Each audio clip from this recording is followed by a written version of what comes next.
everybody. It's Friday. We made it. We made it. Oh my gosh. It's been one heck of a week here in Washington State. It's been snowing. It's been cold. It's been this. It's been that. But we are here.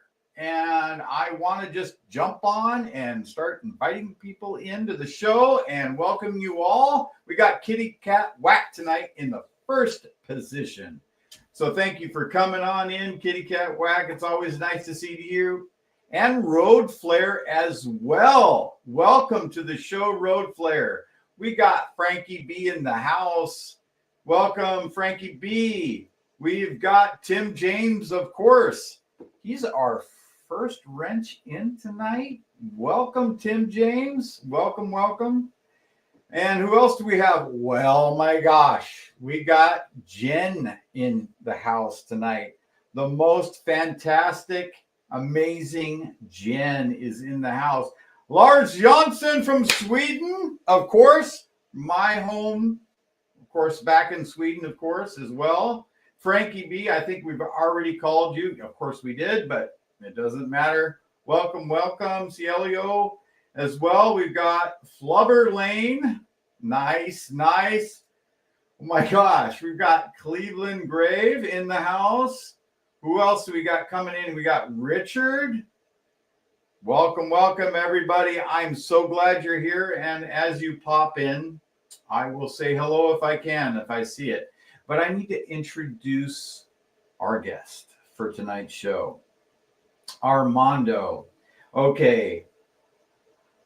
Armando Landrian is an amazing guy. It seems like he knows a lot about UFOs, and he has got his hands on a piece of equipment that can track when somebody gets abducted by aliens.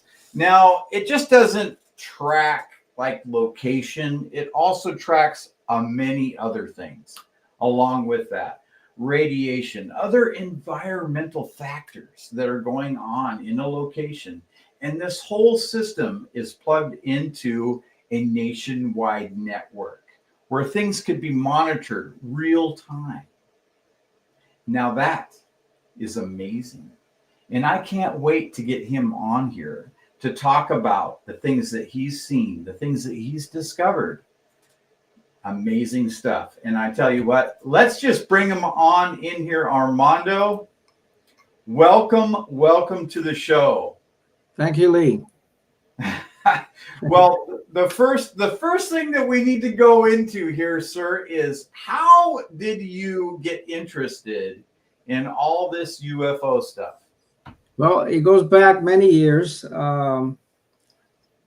Watching programs on TV and so forth, reading about UFOs, starting to meet people that had experiences, also had some sightings, and finally, being able to participate in our group here in Connecticut with the Connecticut MUPAS group here.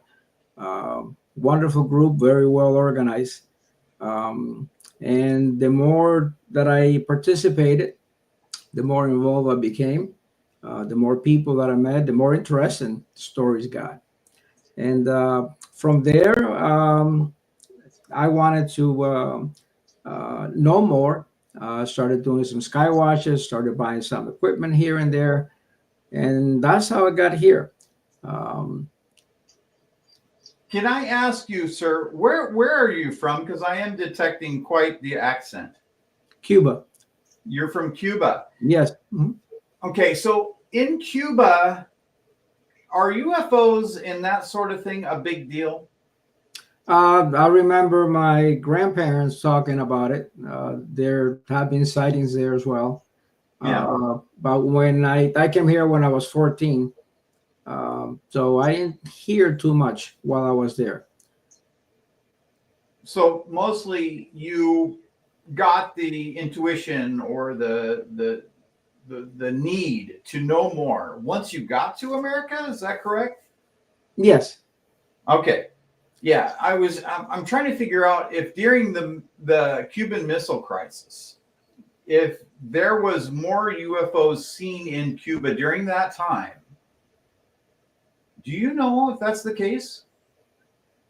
That I don't know. I do remember. I was a little boy at the time. I do remember the Cuban Missile Crisis, the Bay of Pig invasion. Bay of Pig invasion happened right in my home state. We could actually sit on our front porch and watch the sky light up for the Wow. fighting that was going on. But I nobody talked about UFOs at that time. I would imagine there must have been some activity in the skies. For the most part, especially at nighttime, we were told to stay inside, close the windows.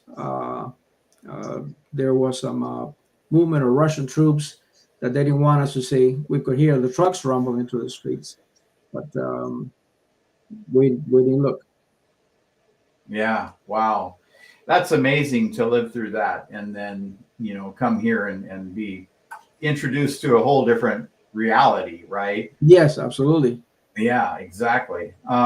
Especially at the age of 13, you're very impressionable, from the age of like 6 to 13. So then being introduced to this different reality, basically. Yeah. And things definitely work a lot different here in the US than they do in Cuba. Absolutely. Definitely. So were there any shows in particular that got you interested in this? Well, there was always talk about Mars, the alien invasion from Mars and all that in the movies. I think it was called Hangar 19 or something like that, or the movie was made by MUFON. Okay, Hangar 18. 18, that's it. Yes. Yeah. Very interesting program. A lot of information there.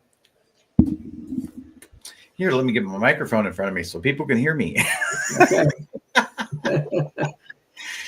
Okay, so Hangar 18. Were you ever a fan of In Search of with Leonard Nimoy? I remember seeing some of those programs. Yeah. Well, that was for me. That was like the kickoff for all of this, right? And so I'm kind of just trying to draw parallels, and it seems like you from talking with you before the show that you have a lot of similarities. It's like you are trying to gather up the equipment. Yes. And that sort of thing to do the research that you're doing, and you've hooked up with MUFON, which is a great organization, especially now. They've definitely changed, their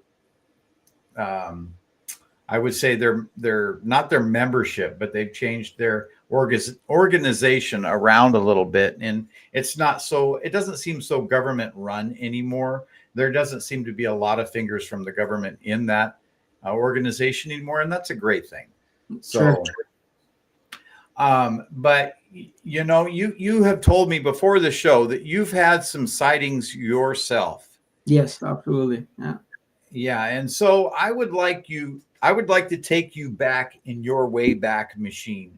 What is the first sighting that you've had since you were here in America? First sighting that I had must have been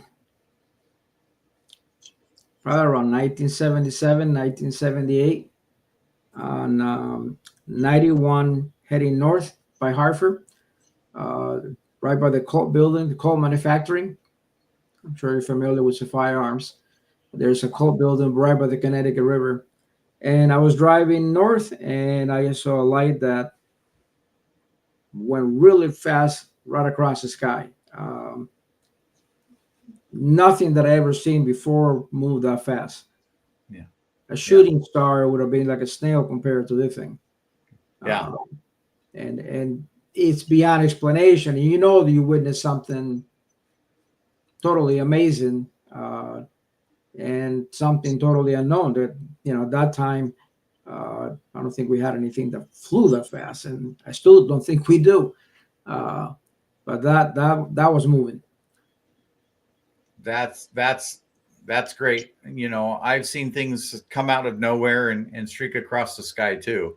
Mm. And you know when things are not a shooting star. If you've seen shooting stars, you know, you kind of get the idea, right? But when Yeah. something is different, plainly different, you just know somehow, right? So that was your first incident once Mhm. you were here in the US. And what part of the country do you live in? I live in Newington, Connecticut. It's right next Connecticut. to Hartford. Yeah. Okay. Okay. So basically, back east, Yeah. as we would say here in Washington State. You're back east. All Yeah. right. So is the area that you're in right now, is that known to be a hot spot Yes. for? It's part of the Hudson Valley. Oh, okay. And there's a lot of talk about the Hudson Valley there. Mhm. Then what do you think is draws ETs or aliens, UFOs into this location? Well, that's $1 million question. That's one of the things that we've been trying to figure it out. Some people have come up with the idea that it might be gold. Uh, Other people think that there might be bases in the mountains. Um, we are close to the Long Island Sound. Um, Possibility, underwater UFOs. It's possible there too. Um, Not sure, but there seems to be an awful lot of sightings in this area. So is there sightings in your area where the craft go in and out of the water then? I have not seen any myself doing that. The Tedesco brothers recently revealed that they have seen craft that appear to come out of the water and go in. They're Hmm. right. They have their vehicle is called a Nightcrawler, right on Long Island.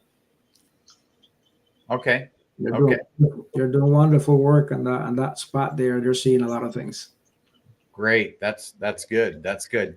What about craft going into seemingly going into a mountain? Is that happening out there as well? Not that I'm aware of.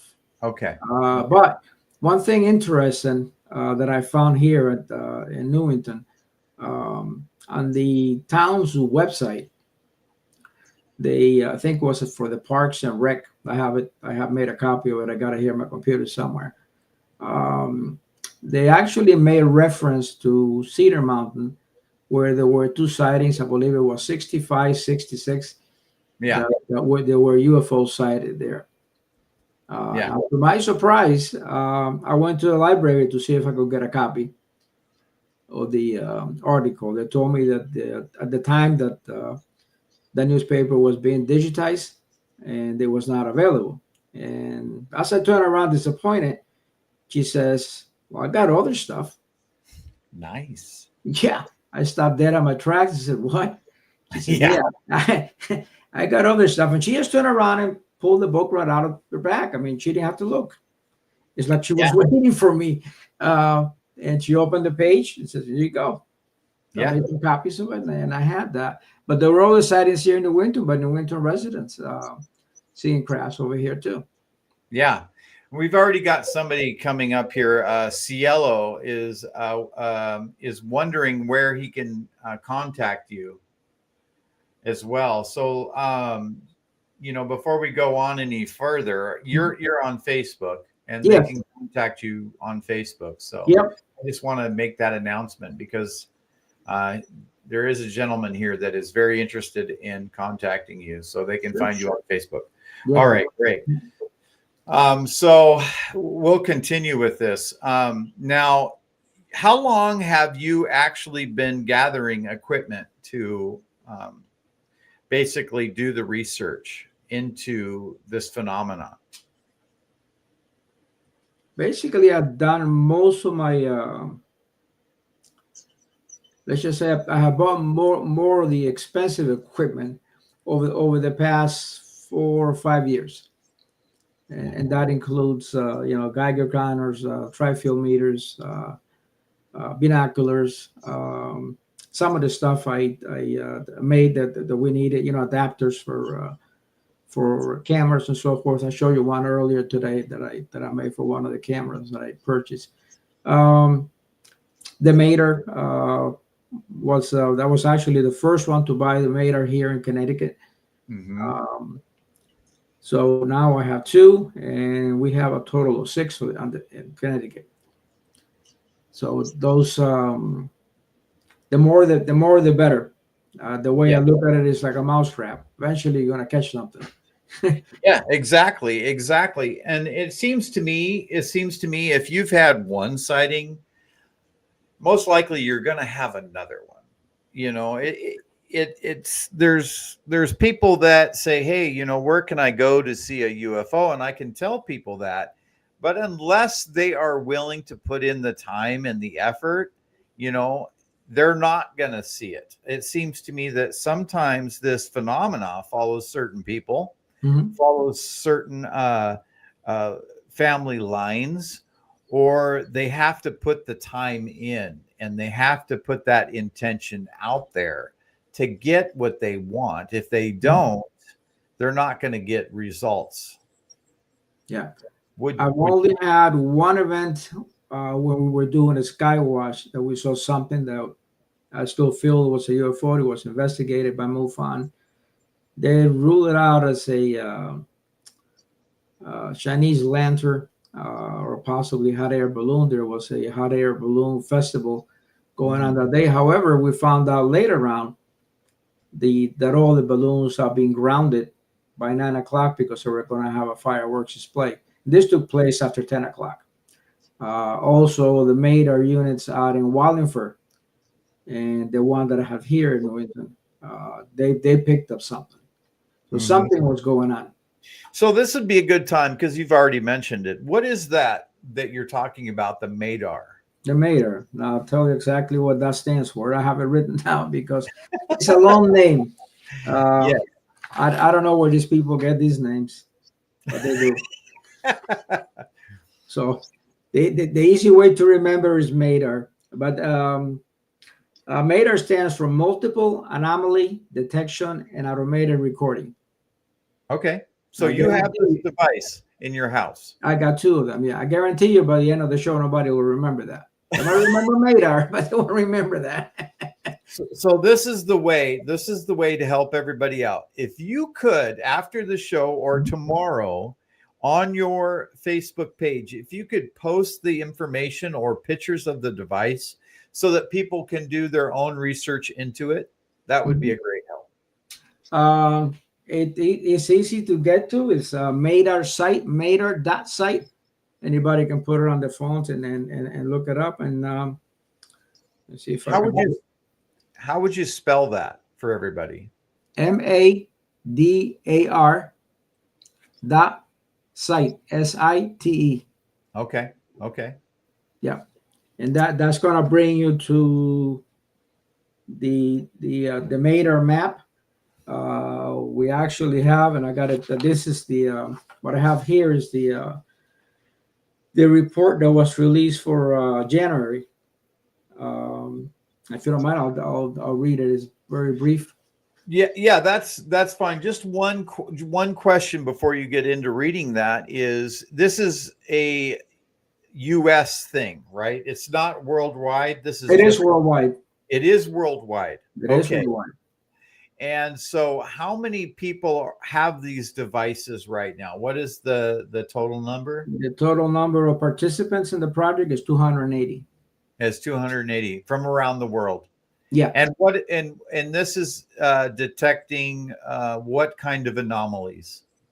It's designed to detect UFOs. That's what it was designed for. The designer, his name is Fran Ridge, out of Indiana. And he came up with this idea about 50 years ago. Oh, wow. Okay. Yeah. But, back then you needed, pretty big equipment to do what he was doing. So when the Raspberry Pis first started coming out, that opened up a whole new game. That and the internet. Yep. So he was able to put these devices on people's hands for, right now it's like $240. So very, very affordable. Yeah. I've actually have mine. I actually have mine right here. You can Ah, see okay. what that is, right? Yeah. And so this is probably very similar to that device. And basically, I plug this into the computer, and it can tell me where the gravitational field is, Okay. and basically a rough 3D rendering of my environment. So Gotcha. it basically points an arrow out in the distance wherever there's a gravitational field affecting it. That's a good device. Yeah, the Mater basically has it keeps track, records 24/7. So it's all time and date stamped, so you can view live on the map. When the map opens up, you're gonna see little dots all over the place. Each one of those represents a Mater unit. So one of those Raspberry Pis. If you click on it, it will open up and it will give you information about the Mater. So basically, location, telling you that it's running, and so forth. But it does pick up. It's got a and I may kill this one, accelerometer. Accelerator. So that's exactly what this is. That's exactly what this device is. Yeah. It's got a barometric pressure sensor in there. It has an electronic compass, and what we look for is the magnetic field. So it's got a magnetometer. That let's just say that the one here, and one of mine is set at 40 milligauss. Yeah. Anything about 40 milligauss will set off an alarm. When that alarm goes off, and this is one of the alarm unit. This is the first models that came out. I don't know if you can see it. Yeah. Yeah. Oh yeah. Very basic, loud. Oh yeah. It'll get your attention. But then we look at the spreadsheet. We can go on the computer and open up the spreadsheet, and it will show up in red that when to start the alert. And it records it. It goes from about it almost doubles in the speed that it records, just because it's the alert. Yeah. Okay. You want to capture every second of it. Yeah. Exactly. Yeah, and then the other thing you want to look at is the electronic compass. If it's more than 3 degrees, then we know that something really happened. We have two things that went on. The magnetic field was disturbed, and now you got a shift in the compass. So similar to what happens in the Bermuda Triangle, the compass spins. In this case, it's electronic. You can see it in numbers. But we have had 106, which is right behind me on the shelf. We got at least 4 cases that was documented on UFOs here in the state. I said fly by, or this one will pick it up, and then one next to me will pick it up, one in the next town, and so forth. And sometimes you can track the direction of travel. Yeah, exactly. Especially with what you've got going on there, where you have them spread out across the state, you can definitely track in direction, what direction they're going in. And with mine, I have to actively monitor this on a PC while I'm out in the field, rather than going to like the website that you showed me, where it's spread out all over the US, and you can see where the things are actively happening. Currently happening, which is amazing, by the way. And we'll have to give out that website at the end of the show, just so that people can see how that works and how that information is displayed. But there's more to the story here. Absolutely.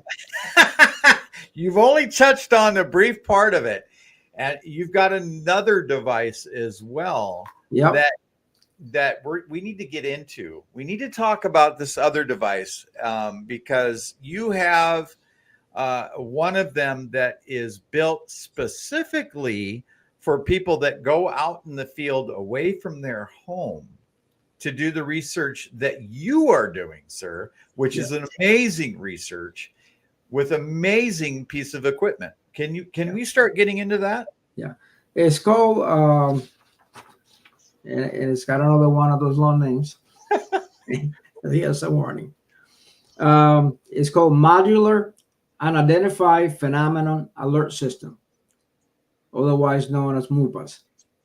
Yeah, yeah. That's the name the most people are going to remember. This device, the Mini, there are several devices that were developed. One of them is a larger unit for locations where there's a lot of activity going on. There's one now in Norway. My understanding, they got three more heading out that way. Hasselblad location. Okay. That's where those are going. And there's one at the Blind Frog Ranch. Okay.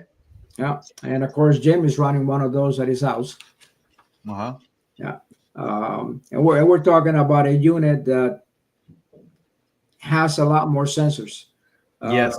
That one there has a infrasound. It has a camera, radiation meter, and so forth. A whole bunch of different sensors. So it's much more sophisticated.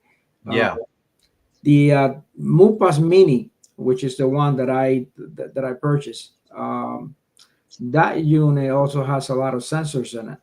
And a list of the sensors, basically, some of them similar to the Mater. Yeah. Yeah, and some much more advanced than the Mater. So the MUPAS actually has it's got GPS. It's got a listing what is called A sensors. I send you a picture of the Yeah. screenshot on it. Yeah. So it monitors the magnetic field, the gyro, and the accelerometer, and these are the and both on the all three of them on the XYZ axis. Yeah. So it's pretty thorough. Then you have the what is called the IMU sensor. So it's an inertial measure unit, and that one basically senses acceleration, rotation, changes in position. Mm-hmm. There's an environmental sensor in there, Wi-Fi sensor, microwave sensor, camera, and Geiger counter, and those are the sensors that are in the unit. So it's quite a bit for a small package. Yeah, sounds like it. Yeah, And yeah. with the price tag of $30, I mean, I was expecting a lot more, but they do also, with that sensor array that you're talking about, there's also a $20 a month charge as well. Well, the unit as it stands, when I bought it, I paid $420 for it. Oh, wow. That's what the unit goes for. The camera, the microwave sensor, those are all added. They're not part of it. What you're talking about, you got. Yes, I'm talking about the other one when I'm, yeah. Well, no, it's the same unit. Okay. But here's what happened. After they went through phase one, they were doing a study that started back in 2019, the Utah Basin. They had about 35 of those MUPAs out there. So when the program ended, some of the people that were participating in the program kind of felt left out. They said, why stop? We want you to continue. So Yeah. I guess they talked Jim into it, and Jim says, all right, I'll do it. And one of those people asked him, what do you need to continue this project and make it grow? And so they had a conversation, and the fellow, it's private philanthropist, provided funding for the second phase of the study. Now, the second phase of the study, he's going to provide 500 units. And that's where the $30 comes in. So he will pay for those 500 units for people out there. So all they have to do is go to the MUPA site. They pay a $30 fee to register. That fee will be returned to them after a year. Okay. Okay. The $20 comes in for monitoring. They have servers, artificial intelligence equipment. They also have a team of scientists Mm. They analyze his data. Yeah. So that's the second phase of the study. And that's where, like I'm saying, now you can pick once you get a confirmation letter, then you can choose between the MUPAS Mini Yeah. or the MUPAS watch. They also have a watch. Oh yeah, yeah. I saw the picture of that, and Yeah. that intrigued me quite a deal. And I need to break this down for people a little bit because, Okay. yeah. So you said that there's several units at the Uinta Basin. Yes. So the Uinta Basin, for people that don't know, that's where the Blind Frog Ranch is, and that is also where Skinwalker That's Ranch is. right. So I mean, they are using this equipment in that location. Mm-hmm. Not only that, but I imagine they're using it, in several other locations around the US. Yes. Yes. And this equipment not only can track UFOs in the area that may be above you or that go by you in the sky, but if anything comes near, right? So they're tracking things like with GPS. They're tracking microwave, right? Mhm. They're tracking things like radiation, different types of radiation, I Mhm. imagine. Yes. Yeah. And it also has a camera on it and some Mhm. other things, right? So there is a lot of sensors on this piece of equipment, right? And so, the people, you guys that are interested in this type of research, this would help you along, and definitely would help me along as well, because I do go out often enough to research here in Washington State. And I think where does we don't know who is funding this. Is that correct? I mean, it's I not, yeah. it's not a government agency. I think that's the biggest fear for people, is to know that their information from the things they're going through is not going to a government agency. The data, since it's being analyzed by artificial intelligence, it's just zeros and one basically. It's zero. It is data. That's what they're looking at. The Yeah. the information it is kept very confidential, unless somebody says okay. Like the fellow that just did the YouTube interview with Dr. Segala, who's a guy that designed the system. He says, uh, I have no problem if you want to show my data. Now he's Yeah. not plugged in, and he's had some weird things happen at his house. Yeah. He has had a showed the graph on the on a spreadsheet, and Dr. Segala was really surprised when he saw it. He says, "I never seen that." He says, "Yeah." He says, "I had some missing time." Yeah. So this is something that it does get captured by all the sensors. The sensors are designed basically to monitor the environment, because when a UFO comes in, stir things up. It disturbs the environment, and this is where the things are picked up. Now, for this study to be successful, they're gonna need the people that sign up for this study Yeah. to keep a logbook and also keep them up to date. So if 3 o'clock in the morning you woke up and your ears are ringing, quite a bit, something is that you don't feel right. All right. So then you go back and you fill in information and send it in. And you do that on the computer, on the portal. They will analyze that data for Yeah. you. And the stuff that he's showing on his presentations, when the things have happened, you can see it, all the sensor spikes. So something happened in the environment outside. Now, one Yeah. of the things that he said that is pretty interesting is our bodies are pretty unique. You cannot make a machine or a piece of equipment that will replicate how a human being feels. I And agree with that. that is very true. But we can monitor the environment. With time, probably this system here will develop, and maybe more sensors will be added or some changes will be made, software updates, or a better understanding with artificial intelligence.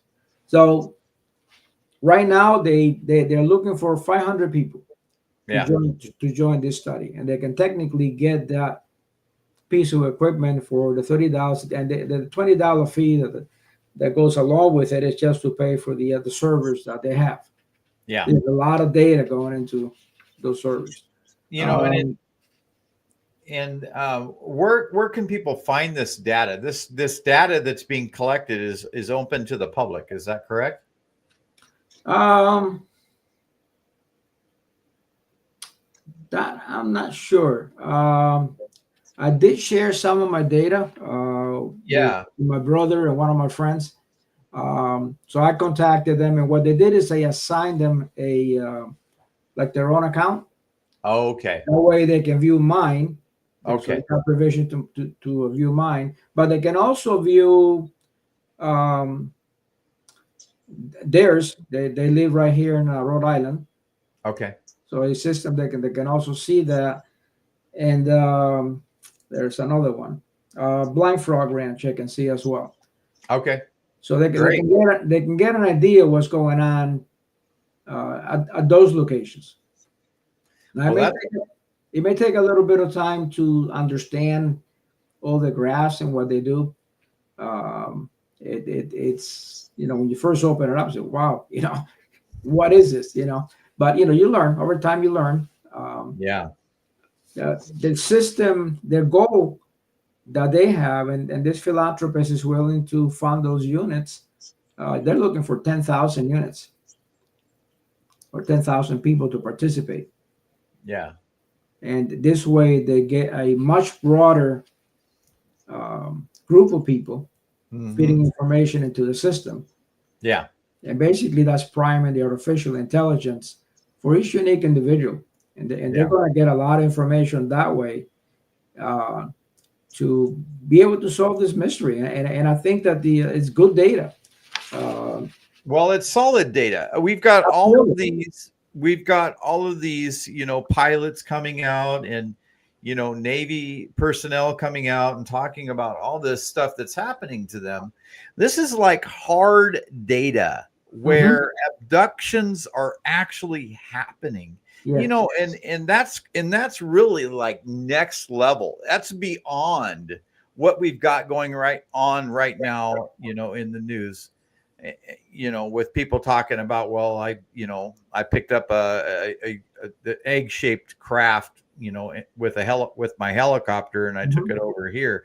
We're talking about the next level here, guys, with abductions, right? So this stuff is where we are headed, right? Okay, you get the government to come out and say, yeah, okay, UFOs are real, but abductions are not. But if this data is showing that's already being collected that abductions are actually happening, it's huge. I mean, if that data is being corroborated, right, across different locations that similar things are happening to this people, this is big news. It's huge. It is. It really is. And Armando, I'd like to get into a couple of things you told me. I'd like the audience to hear. You had one of your devices go off in your house, and what happened? Mater 106. Yeah. The alarm went off. I went outside with my binoculars. It was on a cloudy day, and I'm looking around, and I really didn't think I was going to see anything because it was cloudy. And just when I was about ready to give up, I went to the corner of my house. For whatever reason, I pointed my binoculars up, and I'm looking at the clouds. And then I see a small black dot. Let's just say this is a cloud. It came from behind it. Little black dot that came down, went back up slow. Then it did it a second time and went back up. So I filed a MUFON report, and the investigator, he came back as an unknown. They could not identify it based on the height of the clouds.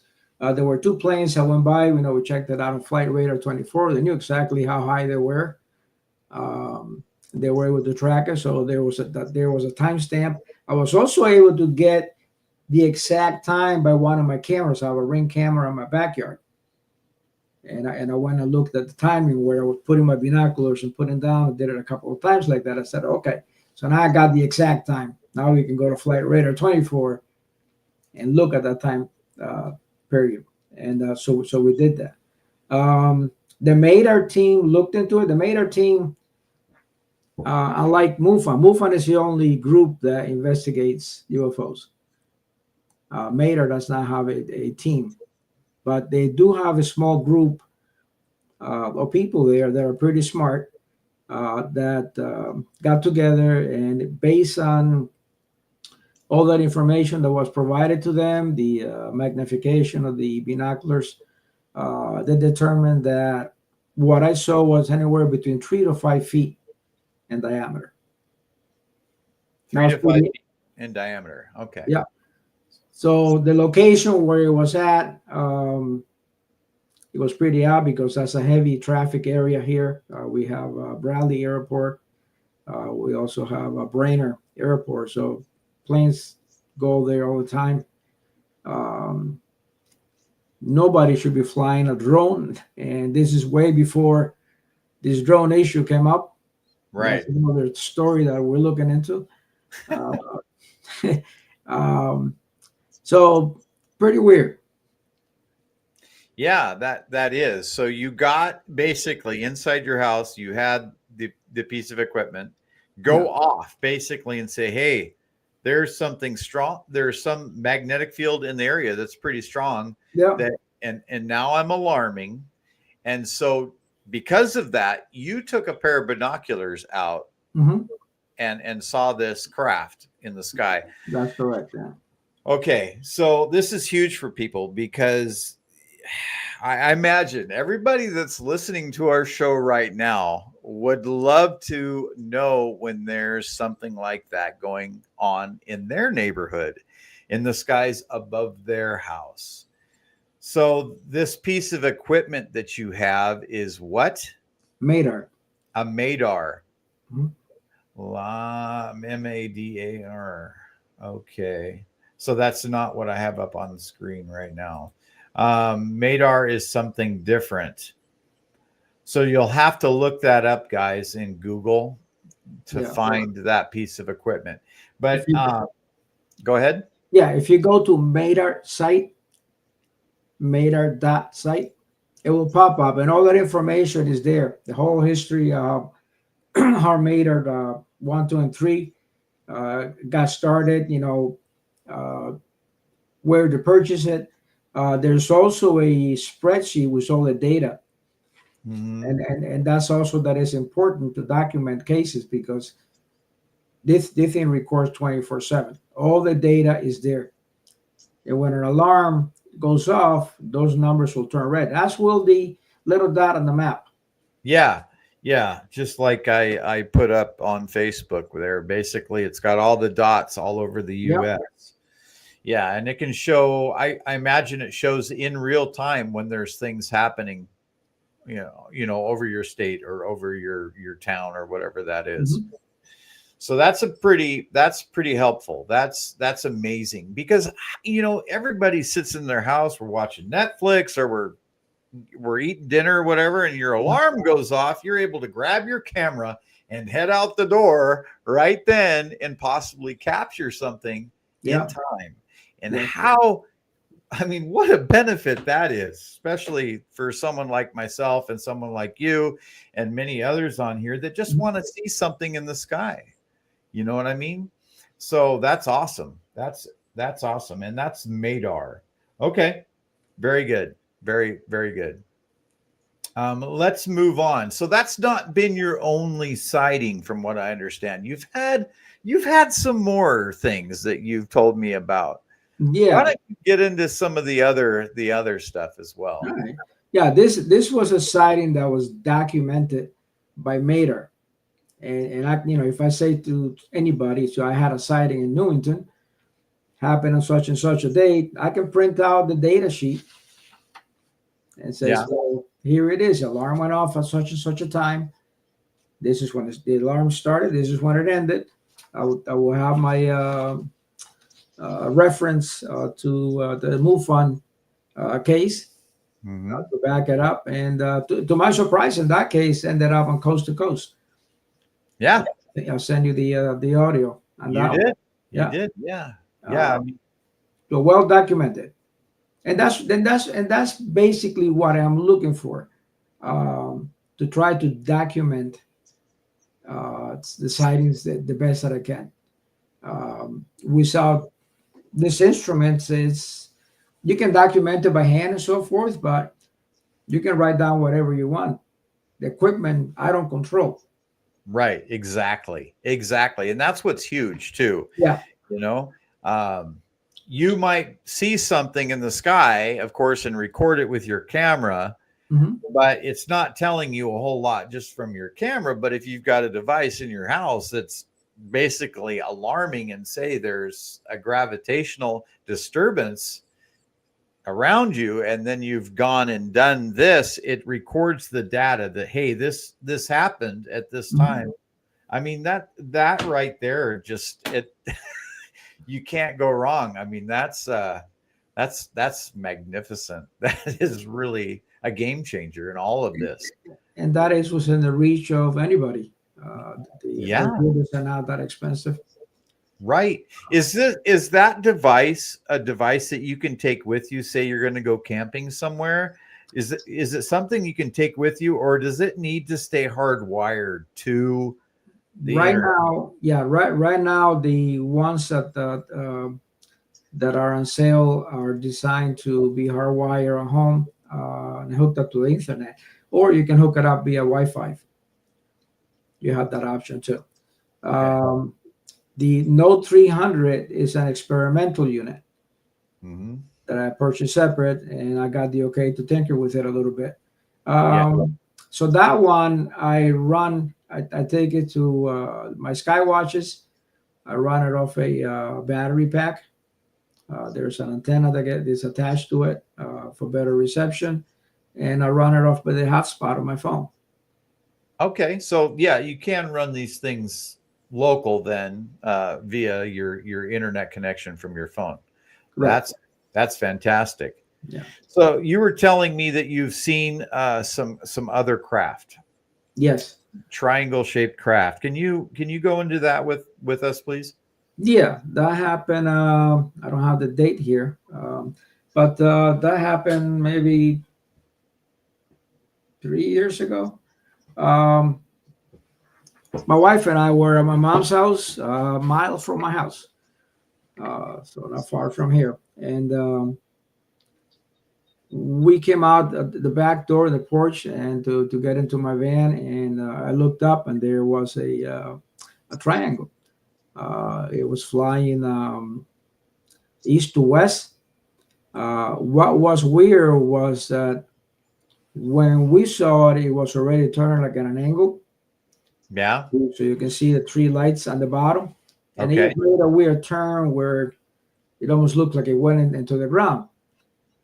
And I said, well, will you see that? And she says, yeah. So once again, we filed a UFO report. We had our investigator went out there in the middle of the woods to see what he could find. Now that could have been a case where it did go into the ground. Yeah. Yeah. And that place is also not far from Cedar Mountain. Remember I Cedar told you? Mountain. Yeah, Okay. Cedar Mountain here in Newington. Once Okay. again, that name comes up. So that to me is interesting. Cedar Mountain. We should probably look that up on Google at some point to see if there's other sightings there. That's what I'll. There was reported by the I think it was the Hartford Time or the Hartford Current, 1965 and 1966. I think it was June, July of those years, 2 consecutive years in a row. And then I found a report from somebody else here in Newington that saw them near Cedar Mountain.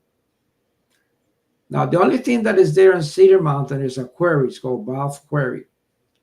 Okay. And if you go to Google Earth to look it up, you're gonna see like there's like a big hole where they're obviously mining.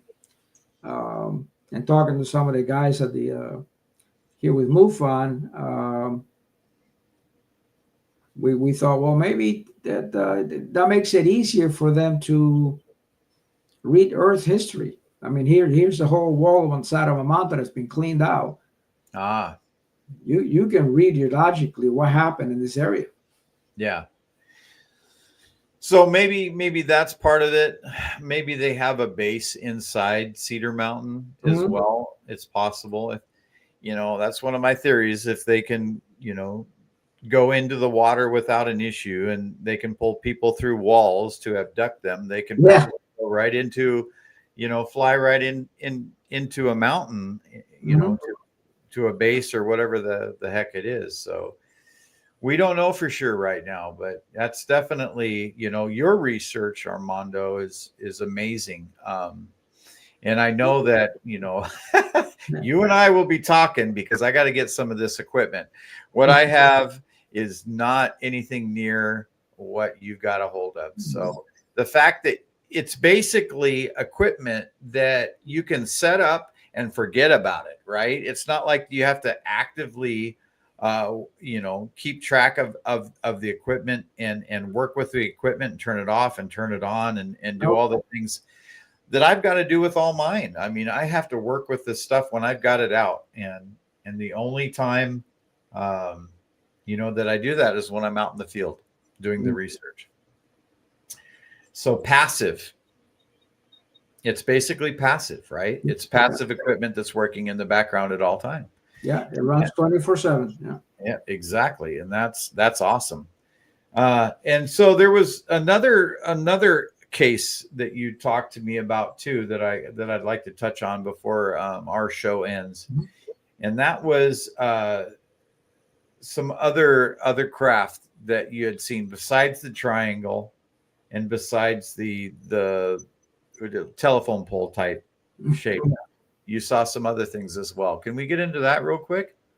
Yeah, there was one that was a rectangle and an orb. In that case, I was heading to work, 7:15, heading north, maybe traveling 30 miles an hour or so. There's a school there, high school. And I saw a red reflection on the window of the car. That's what made me look. And when I looked, what I saw was a rectangle with a tail, with a red orb on the end. It reminded me of a refueling operation for our modern aircraft, where you will have a fuel tanker plane refueling a small jet. That red light was very, very bright. Okay. I've seen those before here, but not that red. And the craft itself was huge. It was rectangular, black, dull black, with 4 white lights, the good size on each corner, pretty much the same color as the doors on the microwave ovens. Yeah. It looked like a soft white. I slowed down and I kept on looking at my watch and said, this is how people get abducted, And I kept on looking back and forth. And right after I passed the soccer field, there's a 7-Eleven. So you're probably not even talking a quarter of a mile. Yeah. I looked and it was gone. It just disappeared. So why is it, sir, that you think that you have seen so many craft when other people have not? That's a good question. That's what I want to know too. Yeah. I've been part of what they call SUFONs, Seattle UFO Network, and there was plenty of people that just wanted to go out, and we did. We went out many times to see things and record things in the night sky, and a lot of times it never happened. It never appeared. And those people were angry, like, why the heck are you why are you able to capture something and why are you able to see something when so many other people are not? And so you've got the tech, sir, to help answer some of that, some of those questions. One of the YouTube channels with an interview with Dr. Nolan. Yeah, Richard Nolan. He was asked that question of, the Dr. Nolan is also an abductee. And that happened right here in Connecticut too. Yeah. Windsor, Connecticut. And he said that the reason that some of these people get abducted, he said they're usually highly intelligent people. And he said they also found like a white matter in the brain. I forgot what he called it. But he says for whatever reason, these people see UFOs more often than others, which is interesting.